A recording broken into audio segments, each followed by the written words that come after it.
তাদের দাবির জন্য, ন্যায় বিচারের জন্য, তাদের অধিকারের জন্য তারা আজকে দিনের পর দিন রাস্তায় পড়ে থাকবে। আমরা এটা কোনোভাবেই চুপচাপ বরদাস্ত করতে পারি না। আমরা অন্তর্বর্তীকালীন সরকার ডক্টর ইউনূস সাহেবের কাছে আবেদন করব যে আপনি এখন রাষ্ট্রপ্রধান, আপনি স্বল্প সময়ের জন্য না দীর্ঘ সময়ের সেটা আমাদের দেখার দরকার নেই। আপনি রাষ্ট্রপ্রধান, আমরা আপনার কাছে আবেদন করব যে আপনি অনতিবিলম্বে আপনার একজন প্রতিনিধি এই শাহবাগে পাঠান। আপনি তাদেরকে একটা আশ্বাস দেন যে তারা কিভাবে এই সমস্যা থেকে তারা বের হবে।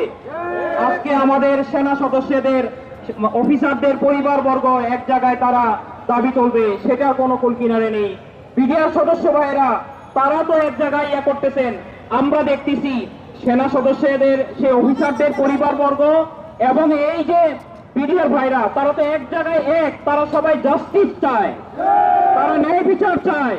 সুতরাং আমরা সরকারকে বলবো এখানে কোনো পক্ষ কেউ নাই। এই অন্তর্বর্তীকালীন সরকার বৈষম্য বিরোধী আন্দোলনে আমাদের যে অর্জন, এই সরকার আজকে আমাদের বিডিআর ভাইদের সরকার, আমাদের সেনা সদস্যের পরিবারবর্গের সরকার, আমাদের সকলের সরকার। সুতরাং আমরা আপনাদের কাছে আহ্বান করব যে আপনি অনতিবিলম্বে জনদুর্ভোগ লাঘবের স্বার্থে আপনার একজন প্রতিনিধি পাঠান।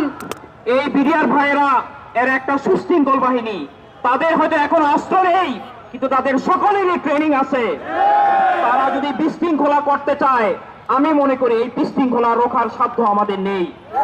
কিন্তু আমরা দেখতেছি তারা তাদের দাবির যৌক্তিকতা নিয়ে ঠান্ডাভাবে, শৃঙ্খলভাবে তারা এই কয়েকদিন অবস্থান করছেন।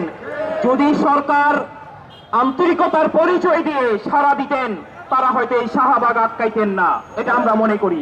সুতরাং জনদুর্ভোগ লাঘবের স্বার্থে আমি সরকারকে আহ্বান করব যে আপনি অনতিবিলম্বে আপনার একজন উচ্চ প্রতিনিধি পাঠান এবং এই প্রতিনিধির মাধ্যমে তাদেরকে একটা আশ্বাস দেন, তাদের কাছে একটা কমিটমেন্ট করেন যে এই সমস্যা তারা কিভাবে সমাধান পাবে, কিভাবে তাদের ন্যায্য অধিকার পাবে। এই আহ্বান রেখে আমি ইসলামী আন্দোলন বাংলাদেশের যুগ্ম মহাসচিব ইঞ্জিনিয়ার আশরাফুল আলম বলছি। পীর সাহেব চরমোনাই প্রতিনিধি হিসাবে আমি আপনাদের সাথে সেই সহমর্মিতা প্রকাশের জন্য এখানে আসছি। আপনাদের আজকের সার্বিক সফলতা কামনা করছি।